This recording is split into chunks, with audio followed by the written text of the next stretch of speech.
झारखंड विधानसभा के मानसून सत्र की शुरुआत हुई। जो औपचारिकताएं होती है, दिवंगत आत्माओं को श्रद्धांजलि देना और अन्य औपचारिकता पहले दिन की, उसे पूरा किया गया।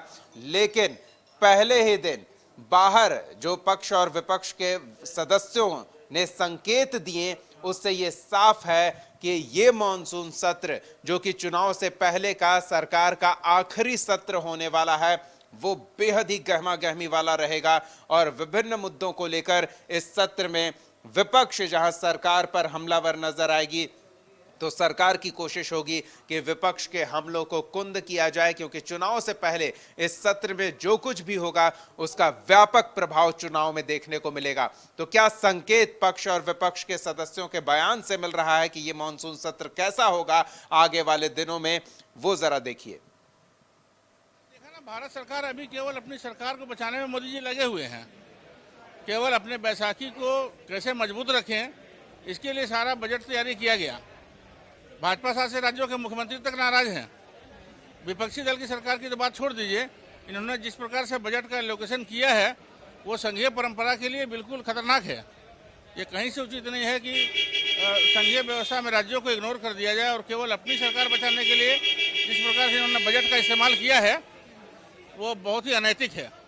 मैं समझता हूं कि भारत सरकार का ये पूरा फेलियर है। भारत सरकार का दायित्व है कि मां भारती की सीमाओं को सुरक्षित रखना, ये भारत सरकार का दायित्व है। इसके लिए भारत सरकार की एजेंसी बॉर्डर सिक्योरिटी फोर्स काम करती है। और यदि बांग्लादेशी घुसपैठी इनके हिसाब से घुस रहे हैं तो इनके गृह मंत्री जी को नैतिकता के आधार पर इस्तीफा देना चाहिए।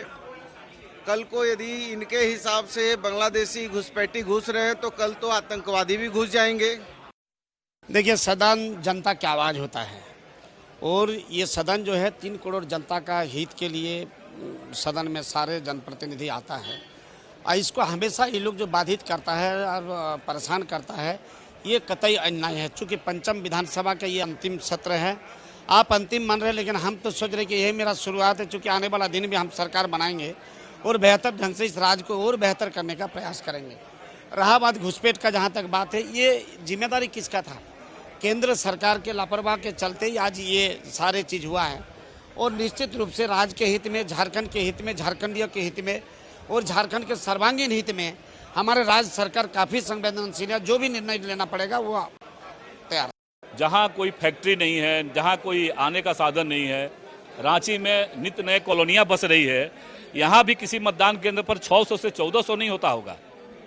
लेकिन बंगाल से सटे हुए जो सीमाई क्षेत्र है हमारे यहाँ है, वहाँ 600 से सीधे 1472 संख्या हो जा रही है। तो आप कल्पना कर सकते होंगे कैसे, किस प्रकार से वोट जिहाद का खेल चल रहा है। और इसको लेकर के केंद्रीय मंत्री आदरणीय गिरिराज सिंह जी ने भी आवाज़ उठाई है। और आने वाला समय में इस देश के अंदर, इस प्रदेश के अंदर भारत माता की जय कहने वाले जो लोग हैं, वह इनके द्वारा किए हुए जो कुकृत्य है, बांग्लादेशी घुसपैठियों पर जेएमएम कांग्रेस के द्वारा जो मौन साधे हुए हैं, इनके कुकृत्य पर वह आवाज़ इस घुसपैठ के खिलाफ खड़ी हो। चलिए, तो रांची का रुख करते हैं। सहयोगी संदीप हमारे साथ जुड़ रहे हैं, उन्हीं से जानते हैं कि आज मानसून सत्र की शुरुआत हुई है। हालांकि बस औपचारिकताएं पूरी की गई है, लेकिन ये संकेत जरूर मिल गया है कि सत्र में आने वाले दिनों में क्या कुछ स्थिति देखने को मिल सकती है। संदीप, यदि झारखंड मानसून सत्र की बात करें तो आज विधानसभा का मानसून सत्र की शुरुआत हुई है। हालांकि आज पहले दिन जो दिवंगत आत्मा होते हैं उनकी शांति के लिए कह सकते हैं इस विधानसभा परिसर सभागार में ही जो कह सकते हैं उन दिवंगत आत्माओं की शांति के लिए प्रेयर किया जाता है। हालांकि जिस तरह से शुरुआत आज हुई है, यदि प्रदेश अध्यक्ष बाबूलाल मरांडी की बात करें तो सदन के बाहर उन्होंने जिस तरह से एक बार फिर से डेमोग्राफी का मुद्दा उठाया है और डेमोग्राफी का जो परिवर्तन हो रहा है उसमें कहीं ना कहीं उन्होंने साफ संकेत दे रहे हैं कि इससे लोकतंत्र को आने वाले दिनों में खतरा है। हालांकि यदि संथाल के इलाकों की बात करें तो उन्होंने सीधा आरोप एक तरह से लगाया है सरकार पर और इसकी जांच की भी मांग सरकार से ही कर रहे हैं। हालांकि उन्होंने कहा है कि मुख्यमंत्री हेमंत सोरेन को भी इससे संबंधित एक पत्र मैंने लिखा है और इसमें एसआईटी गठित करके इसकी जांच कराने की मांग उन्होंने मुख्यमंत्री से की है।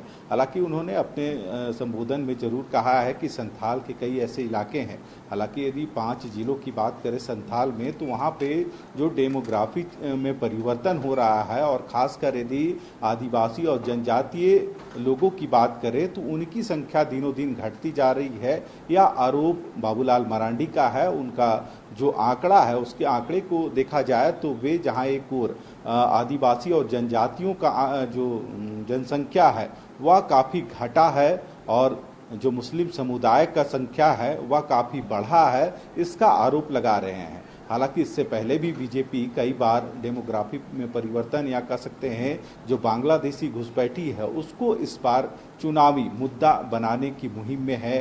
हालांकि कई मंचों से इस तरह के चाहे प्रदेश अध्यक्ष की बात करें या फिर जो उनके झारखंड चुनाव प्रभारी हैं विधानसभा के हेमंत बिस्वास या फिर जो उनके कई केंद्रीय नेता जो राजधानी रांची भी पहुंचे थे या फिर झारखंड के कई जगहों पर उन्होंने जो कार्यक्रम किया था उस दरमियान उन्होंने भी बांग्लादेशी घुसपैठी का जो मुद्दा है उसको पुरजोर तरीके से उठाने का काम किया है और लगातार वे सरकार पर यह आरोप लगा रहे हैं कि यदि संथाल की बात की जाए तो संथाल में ऐसे 5 से 6 जिले हैं, चाहे पाकुड़ की बात करें, जामताड़ा की बात करें, दुमका की बात करें या फिर गोड्डा, इन इलाकों में लगातार आदिवासी या फिर जो जनजातीय समुदाय हैं उनकी जनसंख्या कम होते जा रही है। आखिर वजह क्या है? और यही वजह है कि आज जो पूर्व मुख्यमंत्री या बीजेपी के प्रदेश अध्यक्ष बाबूलाल मरांडी की बात करें तो उन्होंने यह सवाल खड़ा किया है कि इसके क्या कारण हैं कि आदिवासी और जो जनजातीय लोग हैं उन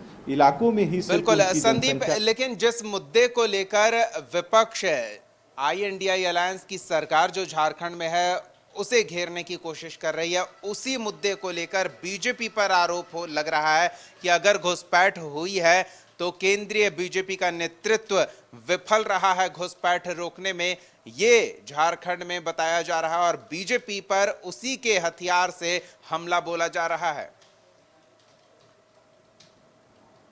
सही कहा, क्योंकि जिस तरह से आरोप बीजेपी के लोग लगा रहे हैं कि बांग्लादेश घुसपैठ यदि संथाल के इलाकों में हो रही है तो जो गठबंधन के जितने भी दल हैं, चाहे जेएमएम की बात करें, कांग्रेस की बात करें या आरजेडी की या राजद की, हालांकि मुख्यमंत्री ने भी कई बार कहा है कि यदि बीजेपी को मालूम है कि वहां पे घुसपैठ हो रहा है तो केंद्र के जिम्मे या सारा काम है तो केंद्र उन्हें क्यों नहीं चिन्हित करके रोकने का काम कर रही है, क्योंकि यह स्टेट का मामला नहीं है, केंद्र के द्वारा ही उसे रोका जा सकता है। पर जिस तरह से बीजेपी सिर्फ आरोप लगाती है और गठबंधन का साफ तौर पे यही कहना है कि जिस तरह से बीजेपी सिर्फ हिंदू मुस्लिम करके राजनीति रोटी सेकना चाहती है और यही वजह है कि इस बार भी विधानसभा चुनाव से पहले बांग्लादेशी घुसपैठी या फिर जो डेमोग्राफी में परिवर्तन की बात है वह लगातार बीजेपी उठा रही है और कहीं ना कहीं इसी बांग्लादेशी घुसपैठी या फिर डेमोग्राफी को लेके ही इस बार विधानसभा की जो चुनाव की नैया है उसे पार करने की कोशिश कर रही है।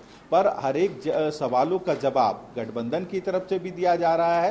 हालांकि यदि बीजेपी की बात करें तो लगातार हर एक मंचों पे घुसपैठ या फिर जो डेमोग्राफी में परिवर्तन, इन सब मुद्दों को लेकर वह पहुंच रही है और मानसून सत्र के आज पहले दिन भी इस मुद्दे को लेकर प्रदेश अध्यक्ष जो बीजेपी के हैं बाबूलाल मरांडी ने सवाल किए हैं और मुख्यमंत्री को एक पत्र भी लिखा है कि क्यों ना इसकी जांच एसआईटी से आप जल्द से जल्द कराएं, क्योंकि यदि यह डेमोग्राफी इसी तरह से चेंज होता रहेगा, परिवर्तन होता रहेगा तो कहीं ना कहीं सबसे अधिक जनजातीय समुदाय को इसका नुकसान होगा और लोकतंत्र के लिए भी यह खतरा साबित होगा। जी चलिए, बहुत बहुत धन्यवाद संदीप इन तमाम बातचीत और जानकारी के लिए। तो इतना तय है कि किस मुद्दे पर सत्ता पक्ष और विपक्ष के बीच इस मॉनसून सत्र कुश्ती होती दिखेगी।